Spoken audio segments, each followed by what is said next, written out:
నమస్తే అండి గిరిధర్ గారు.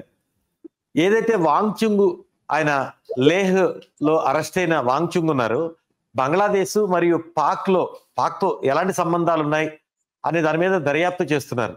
అసలు పాక్తో బంగ్లాదేశ్తో సంబంధాలు ఉండి ఉంటాయా? వెంకట్జీ, మీకు మీ ప్రేక్షకులందరికీ నా నమస్కారాలండి. Thank you. యాక్చువల్గా సోనం వాంగ్చుక్ అన్నటువంటి వ్యక్తి ఒక అమెరికన్ డీప్ స్టేట్ కి సంబంధించినటువంటి ఒక ఆస్తిగా మనం భావించాలి. ఎందుకంటే అతని యొక్క అజెండా అంతా మనం చూసామంటే కనుక దేశానికి వ్యతిరేకంగా మన దేశ విద్రోహ శక్తులు, మన దేశాన్ని ఎదగకూడదు అనుకున్నటువంటి శక్తులకు వత్తాసు పలుకుతున్నటువంటి ఉదంతాలు మనం చూసాం. రీసెంట్ గా పాకిస్తాన్కి వెళ్ళొచ్చాడు ఆయన. పాకిస్తాన్ లో పర్యావరణకు సంబంధించి ఒక కాన్ఫరెన్స్ అటెండ్ అయి వచ్చాడు. పాకిస్తాన్ లో పర్యావరణ కాన్ఫరెన్స్ ఏంటి నాకు అర్థం కాదు. ఎందుకంటే పర్యావరణాన్ని సర్వనాశనం చేసినటువంటి దేశం పాకిస్తాన్. ఈరోజు వరదల్లో లక్షలాది మంది నిరాశ్రయులై, వందలాది మంది చనిపోయి, ఆహారం లేక, నీళ్లు లేక అలమటిస్తున్నటువంటి దేశం. పర్యావరణాన్ని ధ్వంసం చేసినటువంటి దేశం. మన ప్రాంతాలైనటువంటి గిల్గిట్ బాల్తిస్తాన్ వాళ్ళ అధీనంలో ఉన్నటువంటి ప్రాంతాలన్నీ కూడా వనాలన్నింటినీ కూడాను నరికేసి, చెట్లన్నీ నరికేసి డీఫారెస్టేషన్ చేసేసరికి అక్కడ వర్షపాతం, నీరు నిలవట్లేదు. దాంతో వరదలు వస్తున్నాయి. ఆ వరదల తాకిడికి పంజాబ్ కావచ్చు, సింధ్ కావచ్చు అన్ని కొట్టుకుపోతున్నాయి. రోడ్లు ఏమీ నిలవట్లేదు. చాలా దారుణమైన పరిస్థితిలో ఉంది. అటువంటి దేశంలో పర్యావరణ గురించి చర్చ చేసేటువంటి కాన్ఫరెన్స్ కి ఈయన వెళ్ళొచ్చాడు.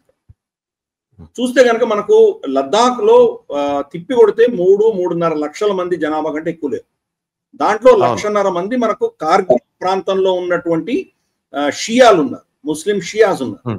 అంటే మిగతా బౌద్ధులందరూ కలిపితే 2 లక్షల కంటే ఎక్కువ లేరు. 60,000 చదరపు కిలోమీటర్ల పైబడి పెద్ద రాష్ట్రం అది. దానికి షెడ్యూల్ 6 కావాలని, దానికి వేరే స్టేట్ తయారు చేయాలని, దానికి అసెంబ్లీ పెట్టాలని ఆయన డిమాండ్ చేస్తున్నాడు. అన్నిటికంటే కీలకమైన డిమాండ్ చాలా రోజులుగా ఏం చేస్తున్నాడంటే ఇక్కడ ఏం డెవలప్మెంట్ అవ్వకూడదు, పర్యావరణ దెబ్బతింటుంది అంటున్నాడు. మరి ఎవరైనా లదాఖ్ వెళ్తే కానీ మీకు అర్థమవుతుంది. అది ఈవెన్ లే వాళ్ళ క్యాపిటల్ కూడా 13,000 అడుగుల ఎత్తులో ఉంటుంది. ఇంకా మిగతా ప్రాంతాలన్నీ కూడా చాలా ఎత్తులో ఉంటాయి. కాబట్టి అక్కడ గడ్డి ఏదో కొంత ప్లెయిన్ లో, కొంత లోయ ప్రాంతం ఏదైతే ఉంటుందో లే లాంటి ప్రాంతాల్లో కొద్దిగా అటు ఇటు కొన్ని చెట్లు పెరుగుతాయి. అవి కూడా ఏంటంటే కనుక చీకితే ఊడిపోయే ముక్క అనమాట. చిన్నగా దాని ఆకులు చాలా సన్నగా ఉంటాయి. అది దట్టంగా ఉండవు. అవి మంచు కాలంలో మొత్తం రాలిపోతాయి. కాబట్టి చెట్లు, గడ్డి కూడా మొలవదు. కానీ ఏమంటున్నాడంటే మనకు ఏంటంటే బర్రెలు, మేకలు తీసుకునేటువంటి దాన్ని పెంచేటువంటి వ్యక్తులు ఎవరైతే ఉన్నారో వాళ్లకు గ్రాస్ ల్యాండ్స్ దెబ్బతింటున్నాయి. కాబట్టి ఇక్కడ మీరు సోలార్ ప్యానల్స్ పెట్టడానికి వీలు లేదు అంటారు.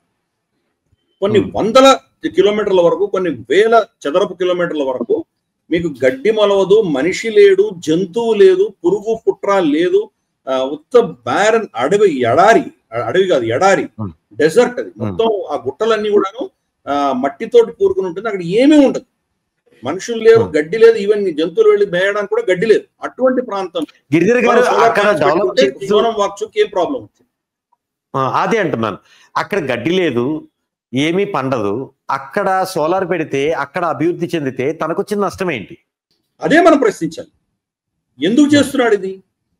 ఇప్పుడు మనం లేపే ప్రశ్న అదే. అక్కడ యువతకు ఉద్యోగాలు లేవు అని చెప్పి, అందుకని మాకు షెడ్యూల్ 6 కావాలి ఇటువంటివన్నీ చెప్తున్నాడు. ఉద్యోగాలు ఎక్కడి నుంచి వస్తాయి? అక్కడ పర్యటన తప్ప ఇంకేమీ లేదు. ఇంకేదైనా ఇండస్ట్రీ వస్తే కదా వాళ్ళకి ఉద్యోగాలు వస్తాయి.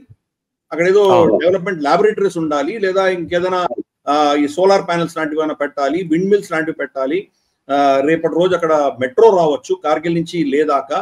అలాగే మనకు రైల్వే ట్రాక్ వేస్తున్నాము మనం, హిమాచల్ నుంచి షిమ్లా నుంచి మనం లేదాకా ఒక రైల్వే ట్రాక్ వేస్తున్నాము. ఈ డెవలప్మెంట్ అయితేనే కదా అక్కడ వాళ్ళకి లోకల్ ఉన్నటువంటి వాళ్ళకి ఉద్యోగాలు వస్తాయి. అంటే ఒక సైడ్ ఏమో ఉద్యోగాలు లేవు అని చెప్పి ఏడుస్తున్నాడు, ఇంకొక సైడ్ ఏమో డెవలప్మెంట్ అవ్వకూడదు అంటున్నాడు. అంటే ఎటువంటి భయంకరమైన అజెండాతో ముందుకు వెళ్తున్నాడు అని అర్థం చేసుకోవచ్చు. ఎందుకు ఇక్కడ డెవలప్మెంట్ లేకపోతే గనక నిరంతరము ప్రజలలో ఒక విధమైనటువంటి అసంతృప్తి, వాళ్ళలో ఒక విధమైనటువంటి ఏదో ఒక నెగటివిటీ అన్నది ఉండాలి అని చెప్పి కోరుకుంటాడు. అది ఉంటే కనుక అప్పుడు ఇంకా సునాయాసంగా వాళ్ళని కంట్రోల్ చేయొచ్చు. రీసెంట్ గా అతని పాకిస్తాన్ తిరిగి వచ్చిన తర్వాత ఒక స్టేట్మెంట్ ఇష్యూ చేశాడు. ఆ స్టేట్మెంట్ ఏం చెప్తున్నాడంటే గతంలో చైనా చొరబడి వస్తే వాళ్ళ కోసం వాళ్ళకి వ్యతిరేకంగా ప్రాణాలు అర్పించి మా లదాఖ్ స్కౌట్స్ యుద్ధాలు చేశారు. ఇప్పుడు భారతదేశం మాకు ఏమీ చేయట్లేదు కాబట్టి చైనా సైన్యం వస్తే వాళ్ళకి మేము దారి చూపిస్తాం, మేము యుద్ధం చేయము అంటున్నాడు. ఇంతకంటే దేశ విద్రోహ స్టేట్మెంట్ ఇంకేమైనా ఉంటుందా?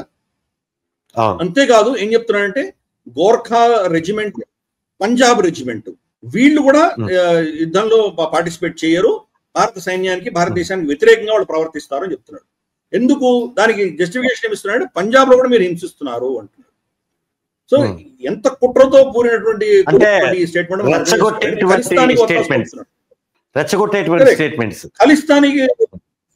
ఖలిస్తానికి వత్తాసు పలుకుతున్నాడు. ఇన్ఫాక్ట్ అక్కడ ఒకవేళ ఎవరినైనా పీడించేటువంటి పరిస్థితి పంజాబ్ లో ఉంటే దానికి బాధ్యత ఎవరు వహించాలి? దానికి ఆమ్ ఆద్మీ పార్టీ ప్రభుత్వం వహించాలి. ఎందుకంటే law and order state subject, కేంద్ర ప్రభుత్వానికి దాంతో. కానీ ఏం నెరేటివ్ తీసుకొస్తున్నాడో చూడండి. అలాగే గోర్ఖా రెజిమెంట్ మనకి ఎన్నో బలిదానాలు ఇచ్చారు, ఎన్నో వాళ్ళకి అవార్డ్స్ వచ్చినాయి. అద్భుతమైనటువంటి గోర్ఖా రెజిమెంట్ వాళ్ళని కూడా భారత వ్యతిరేకత అన్నది తీసుకొచ్చే ప్రయత్నం చేస్తున్నారు. Already communist party of China నేపాల్లో వాళ్ళు పాగా వేసి గతంలో ఉన్నటువంటి కమ్యూనిస్ట్ ప్రభుత్వాలు ప్రచండాది కావచ్చు లేదా కేపీ శర్మ ఓలీది కావచ్చు, వీళ్ళందరిలో కూడాను అజెండా పెట్టి భారత వ్యతిరేకమైనటువంటి ఒక నెరేటివ్ నేపాల్లో తయారైంది ఈరోజు. సో భారతదేశానికి వ్యతిరేకంగా విపరీతంగా ఒక నెరేటివ్ ని బిల్డ్ చేసినటువంటి వ్యక్తి కమ్యూనిస్ట్ పార్టీ చేసినటువంటి దానికి ఇతను వత్తాసు పలుకుతున్నాడు. సో కోట్ చేసింది 3: గోర్ఖా రెజిమెంట్, తర్వాత మన లదాఖ్ స్కౌట్స్, తర్వాత పంజాబ్ రెజిమెంట్. అంటే దేశ విద్రోహ శక్తులు, దేశ శత్రు దేశాలకు వత్తాసు పలుకుతూ మాట్లాడుతున్నటువంటి వ్యక్తి కాబట్టి దీనివల్ల ఒక దేశ విద్రోహమైన చట్టం కింద అతన్ని అరెస్ట్ చేయాలి. అదే చేసింది ప్రభుత్వం. నేషనల్ సెక్యూరిటీ యాక్ట్ NSA కింద అతన్ని అరెస్ట్ చేసింది. దేశ విద్రోహమైనటువంటి చర్యలు చేస్తున్నాడు. నేపాల్లో జరిగినట్లు మన దేశంలో కూడా యువకులందరూ రోడ్ల మీద వచ్చి తగలబెట్టి యుద్ధం చేయాలి అని చెప్తున్నాడు. వాళ్ళ తండ్రి 1972లో లే నుంచి కాంగ్రెస్ టికెట్ మీద పోటీ చేసి ఎమ్మెల్యేగా గెలిచినటువంటి వ్యక్తి, అప్పుడున్నటువంటి జమ్మూ కాశ్మీర్ అసెంబ్లీకి. ఈ విధ్వంసం జరిగిన దాని ముందు రోజు సాయంత్రము అక్కడ లేలో ఉన్నటువంటి కాంగ్రెస్ పార్టీ కార్యాలయంలో చర్చలు జరిగి మరుసటి రోజు మనం ఏదో ఒకటి చెయ్యాలని నిర్ణయించుకున్నారు. ఎందుకంటే అతను ఆల్రెడీ 14-15 రోజులు నిరాహార దీక్ష చేస్తున్నాడు. నిరాహార దీక్ష చేస్తున్నా ఎవరు పట్టించుకోలేదు, ప్రభుత్వం పట్టించుకోలేదు, ఎవరు పట్టించుకోలేదు, ప్రజల్లో కూడా స్పందన లేదు. ఇన్ఫాక్ట్ నేను అదే సమయంలో లదాఖ్ వెళ్ళి వచ్చాను. అక్కడ అద్భుతంగా లదాఖ్ లే మ్యారథాన్ నడిచింది. మామూలుగా మన పల్లె ప్రాంతాల్లో మనకు ఇప్పుడు ఉన్నటువంటి ఏరియాస్ అంతా మనకు హైదరాబాద్, విజయవాడ, ఈ బెంగళూరు ఈ ప్రాంతాల్లో మన ర్యాలీ పెడితే ఇక్కడ మనకి ఆక్సిజన్ ఏం ప్రాబ్లం లేదు. కానీ ఆ కొండల్లో, ఎత్తైన కొండల్లో మీకు ఊపిరి తీసుకోవడం కష్టం. అక్కడ మీరు ర్యాలీలో మీరు మ్యారథాన్ రన్ చేయాలంటే ఎంత కష్టం అది. కాబట్టి దానికోసం వాళ్ళ శక్తిని చూపించుకోవడం కోసం దేశవ్యాప్తంగా వచ్చారు, విదేశీయులు కూడా వచ్చారు. అటువంటి అద్భుతంగా జరుగుతున్నటువంటి మ్యారథాన్ అక్కడంతా శాంతియుతంగా ఉన్నటువంటి పరిస్థితుల్లో సోనం వాంగ్చుక్ని ఎవరు పట్టించుకోలేదు. అందుకనే దీన్ని మళ్ళీ ఫ్రంట్ లైన్ తీసుకురావడం కోసం విధ్వంసం సృష్టించడానికి వీళ్ళు ఏమని చేశారు. అన్ని ఉద్యోగాలు లేవన్నా భారత్ను వ్యతిరేకించే ఏ దేశాలు వాంగ్చుంగ్ వెనకాల ఉన్నాయని అనుకోవచ్చు మనం? తప్పకుండా అతని నెరేటివ్ అంతా కూడా భారత వ్యతిరేకమైన నెరేటివే స్పష్టంగా అర్థమవుతుంది. పాకిస్తాన్ అధీనంలో ఉన్నటువంటి గిల్గిట్ బాల్టిస్తాన్ లో వాళ్ళకి అటానమీ ఇచ్చారు, చాలా అద్భుతంగా ఉంది అని చెప్తున్నాడు. అక్కడ వాళ్ళేమో ఆర్ పార్ జోడ్దో, కార్గిల్ రస్తా ఖోల్దో అని చెప్పి వాళ్ళు నినాదాలు చేస్తున్నారు. మేము భారతదేశంలో విలీనం అవ్వాలని చెప్పి అటు సైడ్ వాళ్ళు నినాదాలు చేస్తున్నారు. సోనం వాంగ్చుక్ ఏమో అక్కడ వాళ్ళకి అటానమీ ఇచ్చారు, మాకు లేదంటారు. ఇదే సోనం వాంగ్చుక్ ఆర్టికల్ 370 సవరణ చేసిన తర్వాత అతని ట్వీట్ మీరు వెళ్ళి చూసారంటే కనుక 2019లో వచ్చిన ట్వీట్ ని ప్రధానమంత్రి మోదీ గారిని అభినందిస్తూ ధన్యవాదాలు తెలుపుతూ మాకు యూనియన్ టెరిటరీ ఇచ్చినందుకు మేము చాలా సంతోషంగా ఉన్నామని చెప్పినటువంటి వ్యక్తి. అప్పటి నుంచి ఇప్పటికి ఏం మారిపోయింది? సడన్ గా స్టేట్ గురించి ఎందుకు మాట్లాడుతున్నారు? దాని గురించి ధర్నాలు తగలబెట్టడానికి చేస్తున్నారు. కాంగ్రెస్ హయాంలో 75 ఏళ్ళు వీళ్ళేం పట్టించుకోలేదు, ఇప్పుడు సడన్ గా ఎందుకు గుర్తొచ్చింది? 40 ఏళ్ళుగా వాళ్ళ ఉద్యమం అంతా కూడా యూనియన్ టెరిటరీ కావాలని చేశారు. వాళ్ళు స్టేట్ గురించి యూనియన్ టెరిటరీ వద్దని ఆయన డిమాండ్ చేస్తున్న పరిస్థితి కదా ఇప్పుడు. అదే ఎందుకు మారాడని నేను అడుగుతున్నాను, ప్రశ్నించేది అదే.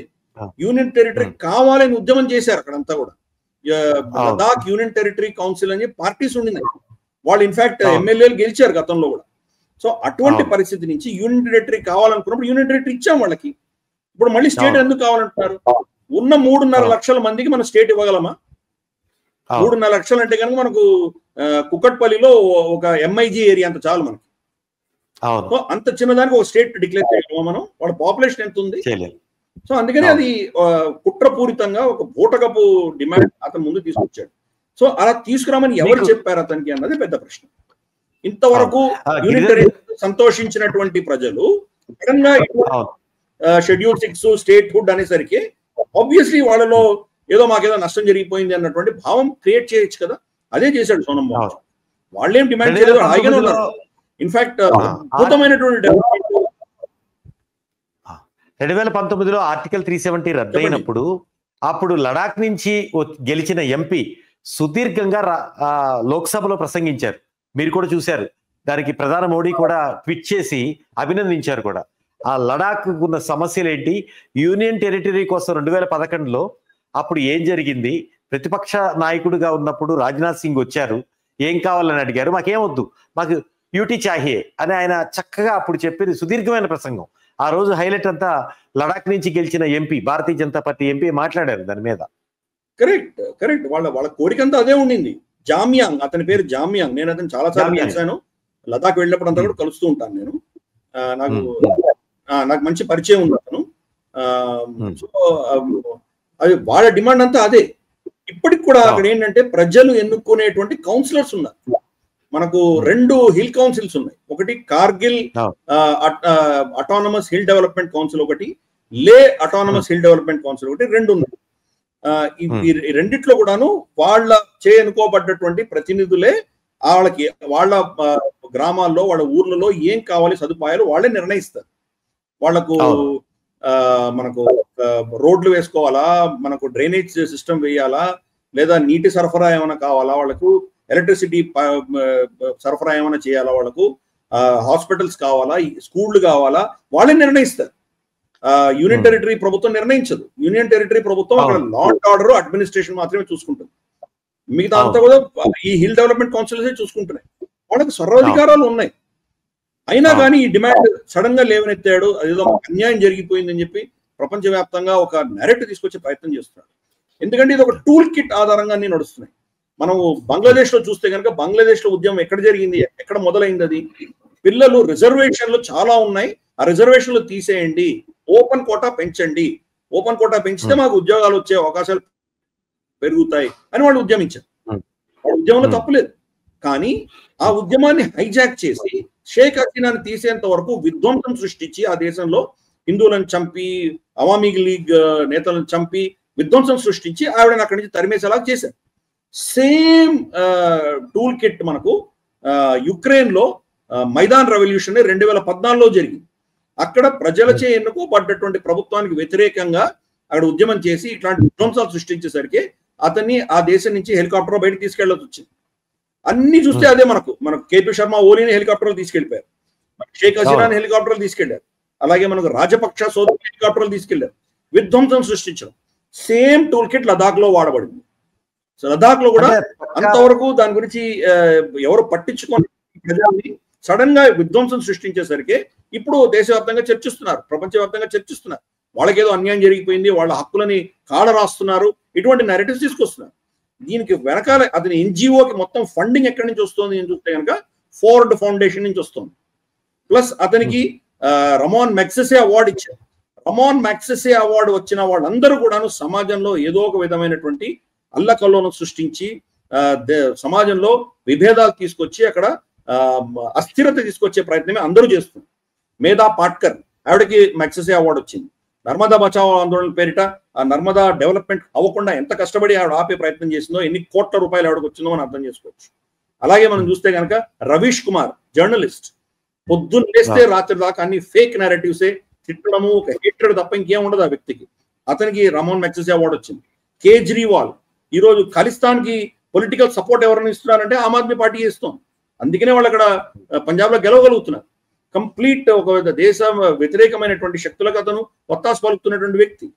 ఇన్ఫాక్ట్ మన పార్లమెంట్, మన రిపబ్లిక్ డే పెరేడ్ కి కొద్ది రోజుల ముందర రిపబ్లిక్ డే పెరేడ్ తీసుకోవాలనుకో, అంతకంటే ముందర ధర్నా చేస్తున్నాడు. ప్రభుత్వం ఇంకా వెకేట్ చేయమని చెప్పి మీరు ఇక్కడి నుంచి వదిలేసి వెళ్ళిపోండి, మనకు రిపబ్లిక్ డే పెరేడ్ జరగాలంటే రిపబ్లిక్ పెరేడ్ నాశనమైన పర్వాలేదు, నేను ఇక్కడి నుంచి కదలను అన్నాడు. డిస్రప్షనిస్ట్, సమాజాన్ని డిస్టర్బ్ చేయాలి. అప్పుడు ఆర్మీ బరిలో దిగితే అప్పుడు భయపడి అక్కడి నుంచి లేచి వెళ్ళిపోయాడు. సో అందుకని అటువంటి శక్తులు, ఈ మగ్సెసే అవార్డు వచ్చిన వాళ్ళందరూ కూడా అదే పరిస్థితి. ఏదో విధంగా సమాజంలో అస్థిరత తీసుకొచ్చేటువంటి ప్రయత్నం చేస్తుంటారు. సోనం వాంగ్చుక్ కూడా అటువంటి వ్యక్తే. సోనం వాంగ్చుక్ పేరిట 3 Idiots సినిమా తీసేసరికి చాలా పాపులర్ అయిపోయాడు. చాలా గొప్ప వ్యక్తి, చాలా గ్రేట్ సైంటిస్ట్, గ్రేట్ ఎడ్యుకేషనలిస్ట్, ఇటువంటి పేర్లని ట్యాగ్లు పెట్టేసరికి అతను ఎవరు ఏం అనలేనటువంటి పరిస్థితి ఇంతకాలం ఉండింది. ప్రభుత్వం కూడా అతను గతంలో కూడా 2-3 సార్లు ధర్నా చేశాడు, ఎవరు పట్టించుకోలేదు. లోకల్ ప్రజలు పట్టించుకోలేదు, ఎవరు పట్టించుకోలేదు. ఇప్పుడు తను అరెస్ట్ చేసేసరికి అక్కడ లోకల్ గా చూడమా లదాఖీ వ్యక్తిని అరెస్ట్ చేసింది ప్రభుత్వము అని ఒక నెగటివిటీ తీసుకొచ్చి వాళ్ళలో వాళ్ళ సమాజానికి ఏదో అన్యాయం జరిగిపోయింది అన్నటువంటి ఒక నెరేటివ్ తీసుకొస్తున్నారు. హలో, తెలుగు రాజ్యం ఛానల్ చూస్తున్నారా? సామాజిక రాజకీయ జీవన చిత్రణే తెలుగు రాజ్యం. అతిశయోక్తులు అసత్యాలు ఉండవు. రాజకీయ కోణం కాదు, ప్రజా కోణమే కొలబద్ద. తెలుగు రాజ్యం వీక్షణ మీ ఉత్తమ అభిరుచికి నిదర్శనం.